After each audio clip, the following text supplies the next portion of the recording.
नमस्कार प्यारे विद्यार्थियों, स्वागत है आपका आपके अपने चैनल श्याम एजुकेशन पर। स्टूडेंट, आज हम सॉल्यूशन करेंगे आपकी कक्षा 7 का गणित विषय का पेपर, जो कि आपके आगामी एग्जाम होने वाला है उनके लिए इम्पोर्टेंट है। क्योंकि क्वेश्चन है विद्यार्थियों, इन्हीं में से पूछे जाने की 100% संभावना रहेगी।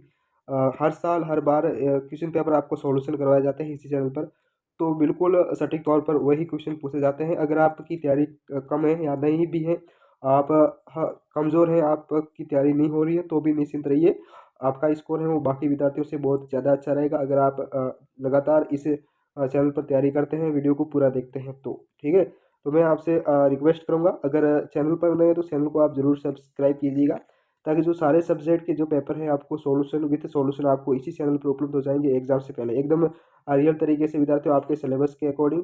जो ऐसे क्वेश्चन मैं आपको सॉल्यूशन करवाऊंगा जो बिल्कुल हूबहू आपके परीक्षाओं में पूछे जाएंगे। तो विद्यार्थियों बस रिक्वेस्ट है, चैनल से लगातार जुड़े रहिए, चैनल को सब्सक्राइब कीजिएगा और बस आप वीडियो को पूरा देखिएगा, तभी आपको समझ में आएंगे और आपको एक ही बार में याद हो। सभी प्रश्नों के मैं आपको सॉल्यूशन करवा दूंगा। विद्यार्थियों, मैं हर सब्जेक्ट के 3 से 4 सेट करवाऊंगा, क्या 3 से 4 सेट करवाऊंगा, ठीक है, जिससे क्या है कि सारा आपका जो 100% सिलेबस है वो कवर हो जाएगा, इससे बाहर एक भी क्वेश्चन नहीं जाएगा। ठीक है, तो बिना टाइम वेस्ट किए शुरू करता हूँ। तो देखिएगा, ये आपका जो एग्जाम पेपर रहने वाला है इस तरीके से होगा आपका फॉर्मेट। और उसके बाद जो आपका क्वेश्चन आएंगे सेक्शन ए। अब सेक्शन ए से शुरुआत करते हैं। तो इसमें आपका ऑब्जेक्टिव पूछे जाएंगे, अतिलघुतात्मक, खाली जगह वगैरह, वो सब मैं आपको सॉल्यूशन करवा दूंगा, बस लगातार जुड़े रही और पूरा लगातार वीडियो देखिएगा। सबसे पहला जो सवाल है कि वो कि आपका 3 × 0 बराबर है, यानी 3 × 0 का मान क्या होता है। अगर किसी भी संख्या को हम 0 से गुणा करेंगे तो उसका मान हमेशा 0 ही आएगा, तो ऑप्शन ए इसका सही हो जाएगा। दूसरा है, 3 ऋणात्मक जो पूर्णांक होते हैं उसका गुणनफल क्या होता है। तो 3 अगर ऋणात्मक है तो उसका जो होगा विद्यार्थी वो ऋणात्मक पूर्णांक ही होगा। अगर माइनस का गुणा माइनस के साथ करोगे तो प्लस हो जाएगा, फिर प्लस का गुणा अगर माइनस के साथ करोगे तो ये माइनस ही रहेगा, तो ये ऋणात्मक पूर्णांक है, तो इस बात का ध्यान रखना। उसके बाद अगला है कि एक घन के कितने फलक होते हैं। एक घन के स्टूडेंट वो होते हैं आपके 6 फलक होते हैं।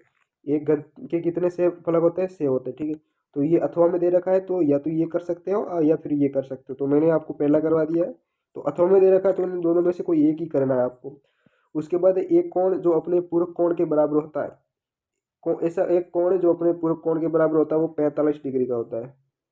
नेक्स्ट है कि 0.02 इंटू 0.1 से बराबर कितना होता है, इसका गुणा करेंगे तो कितना आएगा। तो इसका जो हम गुणा करेंगे विद्यार्थियों, आपके 5वें में क्या आएगा देख सकते हो आप। इसका अगर हम इसके साथ गुणा करेंगे तो कितना आएगा, इसका गुणा करने पर हमारे पास आता है 0.032। क्या होगा, 0.032। ये भी अथवा में दे रखा है, कोई बात नहीं। दिए गए ठोस का निम्न में से सामने का दृश्य है, तो ये ठोस देख रखी आकृति, इसका सामने का दृश्य कौन सा है। तो सामने का जो दृश्य है वो आपका ये वाला है। कौन सा है, ये वाला, ऑप्शन सी है। नेक्स्ट है, एक रेखाखंड के कितने अंत बिंदु होते हैं। एक रेखाखंड के कितने अंत बिंदु होते हैं, 1 और 2। तो ये हो गया आपके रेखाखंड, यानी 2 अंत बिंदु होते हैं। कितने होते हैं, 2। तो एक रेखाखंड के 2 अंत बिंदु होते हैं, ये अथवा में दे रखा है, आपको ये नहीं करना है, ये ही करना है। उसके बाद अगला जो क्वेश्चन है कि निम्नलिखित में से क्या 2/5 भाग को दर्शाता है, यानी कौन सा है वो आपके 2/5 को दर्शा, यानी 5 में से 2। तो आप देखिए जो है ना आपका इसमें जो वर्ग दे रखा है, इसमें जो भी रेखाखंड दे रखा है ना, जो कोष्टक, वो 5 है। अब 5 में से कौन सा रंगीन कितने हैं, 2 2 रंगीन होने चाहिए, तो ऑप्शन सी है इसका सही सही हो जाएगा, 2/5। यानी जो कोष्टक है 5 है, उसमें से 2 रंगीन है, तो ये बहुत आसान हो जाएगा। ये थे आपके, क्या है कि ये ऑब्जेक्टिव क्वेश्चन थे जो कि मैंने आपको सही सभी के सभी बता दिए। वैसे एक बार और बताना चाहता हूँ कि आपसे रिक्वेस्ट करूँगा, चैनल पर नए तो चैनल को जरूर सब्सक्राइब कीजिएगा अगर आप अच्छे रैंक से पास होना चाहते हैं। सभी प्रश्नों के जो क्वेश्चन, सभी सब्जेक्ट के क्वेश्चन पेपर मैं आपको सॉल्यूशन करवा दूंगा इसी चैनल पर। अगर आप बेहतरीन से बेहतरीन नंबर प्राप्त करना चाहते हैं तो लगातार जुड़े रहिए, इस चैनल को सब्सक्राइब कीजिएगा। टेलीग्राम, अगर आप पीडीएफ प्राप्त करना चाहते हैं विद्यार्थी तो टेलीग्राम चैनल को जरूर ज्वाइन कीजिएगा, जिसका लिंक है इस वीडियो के डिस्क्रिप्शन में दे रखा है, जहाँ से आप पीडीएफ अपने फ़ोन में डाउनलोड कर सकते हैं।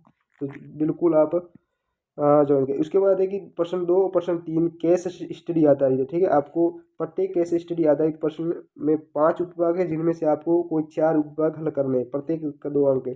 आपको क्या करना है, पहले इसको पढ़ना है, क्या दे रखा है इसको पढ़ना है। उसके बाद प्रश्न क्या पूछा है उसकी आंसर दे रहे हैं। प्रश्न पूछा जैसे कि राहुल ने कितना पानी पिया,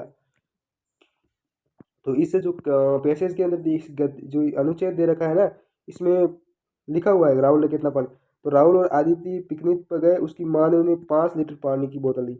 दोनों ने पिकनिक बहुत आनंद उठाया। राहुल ने 2/5 भाग पानी पिया। तो इसने पूछा राहुल ने कितना पिया, 2/5, यानी 5 में से 2 लीटर पिया। तो ठीक है, तो ये ऑप्शन बी इसका सही हो जाएगा, 5 में से 2 पिया। तो आदित्य ने कितना पिया, तो ये आदित्य ने 1/5 पिया। तो आदित्य ने 1/5 पिया, तो यानी 5 में से 1 लीटर पिया, तो ऑप्शन सी इसका सही हो जाएगा। ओके। और उसके बाद प्रश्न दे रखा है पानी का कितना भाग बाकी के बच्चों ने को दिया, यानी 2 लीटर तो पिया उसने राहुल ने, और 1 पिया उसने आदित्य ने, कितना हुआ 3, और 5 में से 3 तो पी लिया, इससे कितना रहा 2। तो 2 लीटर है विद्यार्थियों, यानी 2/5 वो बाकी विद्यार्थियों ने पिए, यानी ऑप्शन डी इसका सही हो जाएगा। चौथा है राहुल ने आदित्य से कितना अधिक पानी पिया है, तो राहुल ने आदित्य से 1 लीटर अधिक पिया, क्योंकि राहुल ने 2 लीटर पिया और आदित्य ने 1 लीटर, तो राहुल ने 1 ज़्यादा पिया। तो हमें तो 4 प्रश्न हल करने, तो हमने 4 कर दिए। उसके बाद ये भी सेम प्रश्न है, इसको भी आप केस स्टडी आधारित है। देखिए ये प्रश्न पूछा है कितनी छलांग में वो पानी के अंदर पहुंच जाएगा। तो ये जो दे रखा है ना, इस अनुच्छेद को पढ़ना है, जैसे कि हमने पहले हल किया उसी तरीके से इसको भी हल करना, बहुत आसान है।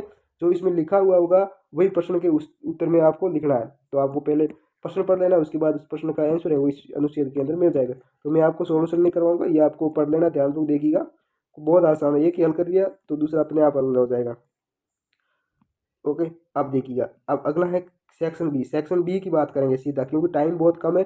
अगर मैं इतना ज़्यादा फालतू का दो मैंने एक हल कर दिया, दूसरा भी बहुत उसी तरीके से आपको हल करना है, तो मैं ज़्यादा नहीं बताने वाला, सिर्फ बता दिया, ठीक है। उसके बाद आपका खंड सेक्शन बी। सेक्शन बी में आपको क्या करना है, प्रश्न पूछा, क्या पूछा है कि निम्नलिखित में से कोई 4 रिक्त स्थान पर ही 4 पढ़ने हैं। तो ये दे रखा है कि -88 में किसका भाग देंगे 11 प्राप्त होंगे। -88 में किसका भाग देंगे, तो -8 का भाग देना है, -8 का, तो यहाँ आ जाएगा आपके -8 आ जाएगा, तभी 11 प्राप्त हो जाएंगे। उसके बाद है 1/7 इंटू 1/2 कितना हो जाएगा, तो 1/14 हो जाएगा। कितना हो जाएगा, 1/14 हो जाएगा। ओके, क्योंकि इसका गुणा किया हमने, इसका क्या किया है गुणा, तो यहाँ हो जाएगा 1/14। उसके बाद है कि दी गई आकृति में x का मान किया, तो ये x दे रखा है, इसका मान क्या होगा। तो आप सभी को पता होगा कि सरल रेखा का मान कितना होता है, 180 डिग्री होता है।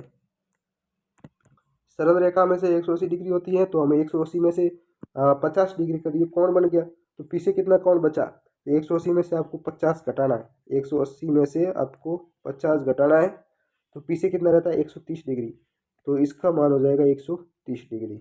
समझ गए ना, इसी तरीके से आपको करना है, 130 डिग्री लिख देना। उसके बाद अगला क्वेश्चन है क्या, कि ठोस आकारों की विमाएँ होती हैं, तो ठोस आकारों की विमाएँ वो कितनी होती है, तो इसमें होती है 3। ठोस आकार होते हैं उनकी विमाएँ 3 होती है, ध्यान रखना। तो इसमें पूछा है कितनी, 3 4 खाली जगह पूरी भरनी थी, हमने भर दी। उसके बाद अगला है 5वां, मिलान करना। क्या है, मिलान करना, मोस्ट इंपॉर्टेंट प्रश्न है विद्यार्थियों। एक बार रिक्वेस्ट करूंगा कि चैनल पर नए तो चैनल को आप जरूर सब्सक्राइब कीजिएगा, लगातार देखो, वीडियो को अंत तक देखिए, तभी आपको समझ में आएगा। अगर बेहतरीन से बेहतरीन तरीके से आप पेपर सॉल्यूशन करोगे अपने एग्जाम में, तो ही अच्छे अंक प्राप्त होंगे, ठीक है। तो मैं उम्मीद करता हूँ मैं पूरा सॉल्यूशन करवा दूंगा, सभी प्रश्नों के उत्तर बता दूंगा, और ये एग्जाम में आपको आप पूछे जाएंगे। तो विद्यार्थियों रिक्वेस्ट है, पूरा वीडियो देखिएगा, ध्यानपूर्वक देखिए, याद कर लीजिएगा इस एक ही बार में, एक बार में ना हो तो 2 बार वीडियो देखिएगा। तो इसका याद करना है कि ज़मीन से 100 मीटर की ऊंचाई पर, तो हो जाएगा +100। 3000 बैंक से निकालना, तो बैंक से निकालना है तो माइनस हो जाएगा। उसके बाद तापमान का 5 डिग्री सेल्सियस बढ़ा है तो प्लस हो जाएगा। और उसके बाद समुद्र तल से 1200 मीटर नीचे, समुद्र तल से 1200 मीटर नीचे है तो माइनस हो जाएगा। तो ये आपका मिलानशील हो गया। उसके बाद अगला क्वेश्चन क्या पूछा है कि 6 से 9 अति लघुत्तरीय प्रश्न है, प्रत्येक 1 अंक का है। प्रश्न पूछा है गनाभ के कितने शीर्ष होते हैं। छठा प्रश्न है कि गनाभ के कितने शीर्ष होते हैं, वो 8 होते हैं, ध्यान रखना। 7वां है x का मान ज्ञात कीजिए, इसमें x का मान ज्ञात करना, तो बहुत आसान है। आपको पता होगा कि जो ये रेखा दे रखी है 180 होती है। अब 180 में से हमें कितना घटाना है, 155 घटा दो, तो पीछे जितना भी कोण बचता है 180 में से आपको 55 घटाएंगे, तो हमारे पास कितना रहता है देख सकते हो आप। हाँ, कितना रहेगा आपका, लगभग 25 रहेगा। कितना रहेगा, 25 डिग्री, ठीक है, 25 डिग्री रहेगा कोण, शायद इतना रहेगा। ओके, तो बस यही था इसका आंसर। और उसके बाद अगला हो जाएगा आपका अगला जो क्वेश्चन है, मैं बहुत बेहतरीन तरीके से आपको सभी प्रश्नों के उत्तर बता दूंगा, बस आप निरंतर लास्ट तक वीडियो देखिएगा। अगला है कि यदि x भाग 29 बराबर 100 है तो x का मान ज्ञात कीजिए। अब x में x क्या है, अगर हम 29 का भाग x में देंगे तो 100 प्राप्त होता है, तो x का मान कितना हो जाएगा, ठीक है 8वें में, 8 में दे रखा है, इसमें इसका हो जाएगा, आप देखिएगा इसको कैसे करें, तो x भाग 29 है, ठीक है, बराबर 100 हो जाएगा। तो आपके x इन 100 इंटू 29 हो जाएगा, क्योंकि ये जो संख्या भाग में है ना विद्यार्थियों 29, अगर इधर बराबर के इधर पक्षांतर करें तो ये गुणा में चली जाएगी, तो x बराबर हो जाएगा 2900 हो जाएगा। तो x का मान हमारे पास कितना आया, 2900। तो यहाँ लिखना है आपको कितना, 2900, समझ गए, ठीक है। ये अथवा में दे रखा है तो आपको एक ही करना है, मैंने एक ही करवा दिया। नेक्स्ट है जो आपका 2 सही 3/4 का 1/2 ज्ञात कीजिए। क्या करना है आपको, 1/2 ज्ञात करना है। तो आप इस क्वेश्चन को आप छोड़ देना या आप अपनी किताब से अपनी सॉल्यूशन करने की कोशिश करना, ठीक है। कमेंट बॉक्स में आप ज़रूर बताइएगा, मैं इसे नहीं हल करवाऊँगा। और अब देखिएगा उसके बाद है आपका सेक्शन सी। सेक्शन सी क्या पूछा है, 10वां, किसी हिमीकरण प्रक्रिया में कमरे के तापमान को 40 डिग्री से 5 डिग्री सेल्सियस प्रति घंटे की दर से कम करने की आवश्यकता है। इस प्रक्रिया के शुरू होने के 10 घंटे बाद कमरे का तापमान क्या होगा, यानी प्रति घंटे से आपको क्या करना है, 5 डिग्री कम करना है। क्या करना है, 5 डिग्री सेल्सियस कम करना है, समझ गए ना। तो अब देखिएगा 5 डिग्री सेल्सियस कम करेंगे प्रत्येक घंटे से, क्या है प्रत्येक घंटे से 40 से है डिग्री, और उसके अब प्रत्येक घंटे में आपको 5 डिग्री कम करना है। तो 5 अब 10 घंटे में कितना हो जाएगा, तो समझ गए ना, 50 हो जाएगा ना, 50 डिग्री हो जाएगा। 10 डिग्री 10 घंटे में 50 डिग्री कम हो जाएगा। तो हमारे पास तापमान कितना था, 40 डिग्री, अब हमने कम कितना किया, 50 डिग्री। अब तो ज़्यादा कितना हुआ, 10, तो -10 हो जाएगा। हमने 40 डिग्री हमारे पास तापमान था, समझ लो विद्यार्थी, एक बार मैं और बता रहा हूँ, ठीक है। हमारे जो एसी है उसका जो टेम्परेचर है वो 40 डिग्री है, ठीक है। हमने प्रति घंटे में उसको 5 डिग्री सेल्सियस कम करना है, ठीक है, प्रति घंटे, 1 घंटे के बाद 5 डिग्री सेल्सियस, उसके बाद वापस 5 डिग्री कर दिया, और 40 डिग्री से करना है शुरुआत। तो हमने कर दिया 10 घंटे में, कितना हो जाएगा 10 घंटे में, हमारे पास हो जाएगा आपके 50 डिग्री सेल्सियस हो जाएगा, ठीक है। और तो हमने तो ज़्यादा कर दिया 10, तो 10 ज़्यादा किया तो हमारे पास माइनस में हो जाएगा, तो -10 डिग्री सेल्सियस हो जाएगा। तो इसका जो आंसर हो जाएगा वो -10 डिग्री सेल्सियस हो जाएगा। उसके बाद दो संपूरक कोणों का अनुपात 3:2 है, तो छोटे कोण का मान ज्ञात कीजिए। क्या करना है, छोटे कोण का मान ज्ञात करना है। तो छोटे कोण का मान होता है 72 डिग्री, क्या हो जाएगा, 72 डिग्री हो जाएगा। ये अथवा में दे रखा है, कोई बात नहीं, दोनों में से वो एक करना है, हमने एक कर दिया।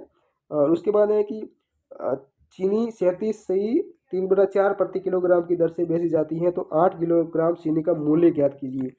1 किलोग्राम का रुपये कितना है, 37 सही 3/4, ठीक है, यानी 37 सही 3/4 है। तो 8 किलोग्राम का कितना हो, तो 8 से इसका गुणा करना, 8 से इसका गुणा करोगे तो हमारे पास कितना आंसर आ जाएगा विद्यार्थियों, 320 सही 7/8 रुपये। तो 8 किलो का इतना हो जाएगा, क्या हो जाएगा, 8 किलो का इतना हो जाएगा। उसके बाद अगला है कि सत्यापित कीजिए। क्या करना है आपको, इसको सत्यापित करना है, इसको 14वें में क्या करना है, सत्यापित। सॉरी, ये जो 1% रह गया आपके, मैंने 13वां की बात करेंगे कि यदि 24 पुस्तकों की कीमत है 2,986, तो एक पुस्तक की कीमत क्या होगी। पूछा है कि 24 की कीमत, जो 24 पुस्तकें हैं हमारे पास उसकी कीमत इतनी है, तो एक पुस्तक की कितनी होगी। तो हमें क्या करना है, 2,986.80 दे रखा है, इसमें किसका भाग देना है, 24 का भाग देना है। अब इसका 24 का भाग देंगे तो हमारे पास कितना हो जाएगा, तो हमारे पास आंसर आ जाएगा, एक पुस्तक का मूल्य हो जाएगा 124.45 हो जाएगा। तो ये इसका आंसर हो जाएगा। Okay, I understand. तो अब देखिएगा उसके बाद हो जाएगा आपका ये 14वां सत्यापित कीजिएगा, और उसके बाद हो जाएगा आपका ये बड़े बड़े निबंधात्मक क्वेश्चन है, तो इसे आप ही सॉल्यूशन कीजिए, मैं आगे बताऊँगा। ये 15वां भी देखिएगा और ये 16वां, और ये 16वां देखिएगा। एक आयत की लंबाई 71 सेंटीमीटर है, तो चौड़ाई 2.5 सेंटीमीटर, तो आयत का क्षेत्रफल ज्ञात कीजिए। तो इसमें लंबाई और चौड़ाई दे रखी है, तो आपको क्षेत्रफल याद है कितना, क्षेत्रफल का सूत्र फॉर्मूला है आयत का, तो आप आसानी से निकाल पाओगे, बहुत आसान है, ठीक है। उसके बाद आपके क्या है, उसके बाद एक दे रखा है 17वां, और उसके बाद 18वां की निम्नलिखित ठोस आकृतियों का जाल बनाइए। क्या बनाना है, जाल बनाना है। ओके। ये था आपका जो कक्षा 7 का गणित विषय का सभी प्रश्नों का मैंने बेहतरीन तरीके से सॉल्यूशन करवा दिया। तो उम्मीद करूंगा कि आपने वीडियो को लास्ट तक देखा होगा। चैनल पर नए तरफ से रिक्वेस्ट है कि चैनल को जरूर सब्सक्राइब कीजिएगा। मिलते हैं एक अगले आप वीडियो में नए पेपर के साथ। तब तक आप बने रहिए हमारे चैनल पर। जय